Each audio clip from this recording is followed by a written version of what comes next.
గత 2 నెలల నుంచి మనం హైదరాబాద్లో చూస్తుండే ఫీవర్స్ వైరల్ ఫీవర్స్. ఈ వర్షాలు వచ్చి తగ్గిన తర్వాత వర్షాలు పడి తగ్గే సీజన్లో వచ్చే ఫీవర్స్ అన్నీ కూడా వైరల్ ఫీవర్స్గా పరిగణిస్తాను మోస్ట్ ఆఫ్ ద కేసెస్. దాంట్లో ముఖ్యంగా మనం చూడాల్సింది డెంగ్యూ ఫీవర్స్.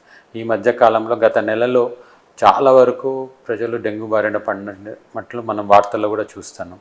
దీని ముఖ్య కారణం వచ్చి మనము దోమలు. ఇంటి చుట్టూ పరిశుభ్రంగా లేకోకుండా వర్షపు నీళ్ళు నిల్వ ఉండి మనకు దోమల బ్రీడింగ్ ఎక్కడెక్కడ మనకు ఛాన్స్ ఉంటుందో అక్కడ దాని వృద్ధి చెందిన తర్వాత మనకు మస్కిటో బైట్ వల్ల వచ్చే మెయిన్ డిసీజెస్లో డెంగ్యూ ఒకటి.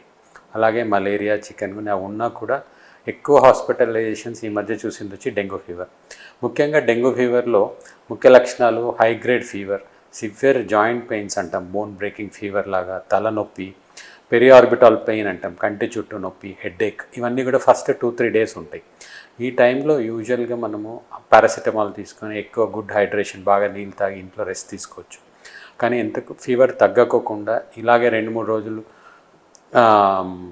కొనసాగితే మాత్రం డెఫినెట్గా హాస్పిటల్ పోయి సరైన పరీక్షలు చేసుకున్న తర్వాత డెంగ్యూ అని నిర్ధారించుకున్న తర్వాత దాన్ని కూడా ఫాలో అప్ విత్ ఫిజిషియన్. ప్రతి డెంగ్యూ ఫీవర్కి కూడా మనము హాస్పిటలైజేషన్స్ అవసరం లేదు. పేషెంట్ ఫీవర్ పారాసిటమాల్తో కంట్రోల్ అయ్యి ఎక్కువ వాటర్ తీసుకొని రెగ్యులర్గా బ్లడ్ చెక్ చూసుకుని అవి ఇంటి వద్ద నుండే తగ్గించుకునే ఛాన్స్ ఉంది. కానీ కొంతమందిలో హై గ్రేడ్ ఫీవర్స్ పారాసిటమాల్తో తగ్గదు, vomitings, rashes, extreme weakness, lethargy, తినలేకపోవడం ఉన్నప్పుడు మాత్రం మనం డెఫినెట్గా హాస్పిటల్ పోయేసి మెయిన్ అక్కడ కూడా హైడ్రేషన్, ఐవీ ఫ్లూయిడ్స్, రెగ్యులర్గా platelets, complete blood counts, CRP check చేసుకోండి. అండ్ ఈ మధ్యకాలంలో డెంగ్యూ మనము ముందుకి ఇప్పటికి తేడా ఎక్కడ గమనిస్తామంటే మోస్ట్ ఆఫ్ ద కేసెస్లో లివర్ కూడా ఈ మధ్య బాగా ఎఫెక్ట్ అవుతుంది. సో ట్రాన్సామినైటిస్ అంటే ఎంజైమ్స్ పెరగడము, వాంతులు, మన గాల్ బ్లాడర్లో వాపు రావడం, ఇవన్నీ కూడా కామన్గా 6th-7th డే ఆఫ్ డెంగ్యూ ఫీవర్లో చూస్తాను. ఇవన్నీ కూడా self limiting, most of the times self limiting, supportive care లాగా ఇస్తాం. అండ్ కొన్నిసార్లు 6th డే కూడా అయినా కూడా ఫీవర్ తగ్గకపోతే అప్పుడు మనం సెకండరీ ఇన్ఫెక్షన్, బ్యాక్టీరియల్ ఇన్ఫెక్షన్ లాగా చూసుకొని డెంగ్యూతో పాటు ఏమన్నా బ్యాక్టీరియల్ ఇన్ఫెక్షన్ ఉందా అని చూసుకొని యాంటీబయాటిక్స్ ఇవ్వాల్సి వస్తుంది. But in most of the dengue cases are self limiting, without any complications తగ్గిపోతుంది. కానీ కొన్ని కేసెస్ మనం చూస్తుండే దాంట్లో షాక్ వస్తుంది, ప్లేట్లెట్స్ బాగా తగ్గిపోయి ఊపిరితిత్తులకి, కడుపులోకి నీరు చేరి షాక్ లాగా వచ్చి ఆ టైంలో కొంచెం ప్రమాదకర స్థాయికి పోయిండే కేసెస్ కూడా చాలా చూస్తాను.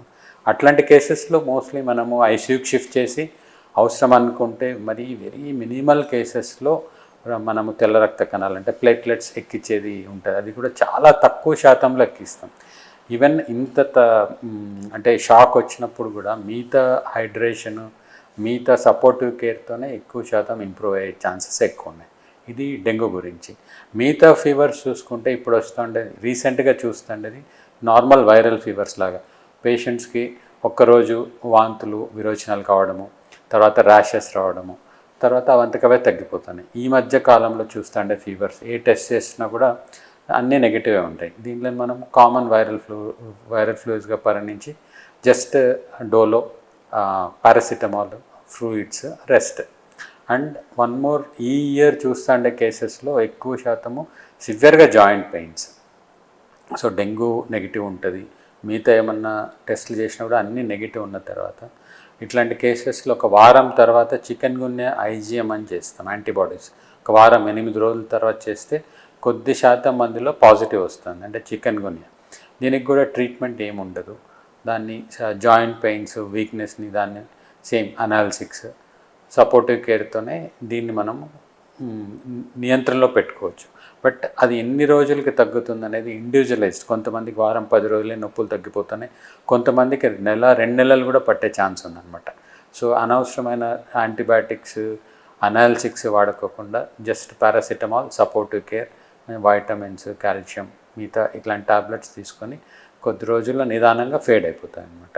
అండ్ ఇవన్నిటికి కూడా మనం తగిన జాగ్రత్తలు తీసుకోవాలంటే మన ఇంటి చుట్టూ కానీ మన సరౌండింగ్స్లో కానీ జస్ట్ క్లీన్లీనెస్, దోమలకు బ్రీడింగ్ ఆపర్చునిటీ ఇవ్వకుండా ఎక్కడన్నా నీళ్ళు నిల్వ ఉన్నా అవన్నీ తీసేసుకోవడము, మస్కిటో స్ప్రేస్, ఇన్సెక్టిసైడ్స్ చెట్ల దగ్గర ఎక్కువ ఉండకూడదు, తర్వాత ఇంట్లో కూడా మనం మస్కిటో రిపెలెంట్స్, మస్కిటో నెట్స్ తగినన్ని జాగ్రత్తలు తీసుకుంటే ఫస్ట్ ప్రివెన్షన్ ఈజ్ బెటర్. మనం వచ్చిన తర్వాత దాన్ని పడేదనుకుంటే ఉంటే బెటర్ మనం దోమకాటుకు లేకుంటే మిగతా ఫుడ్ హైజీన్, హ్యాండ్ హైజీన్ ఇవన్నీ పాటించి జస్ట్ దీనికి ఇన్ఫెక్ట్ కాకుండా ఉంటే చూడడమే మెయిన్ ఇదనమాట. So to prevent, so with a cleanliness and మన health with good diet and exercise with plenty of fluids, good hydration అంటాం.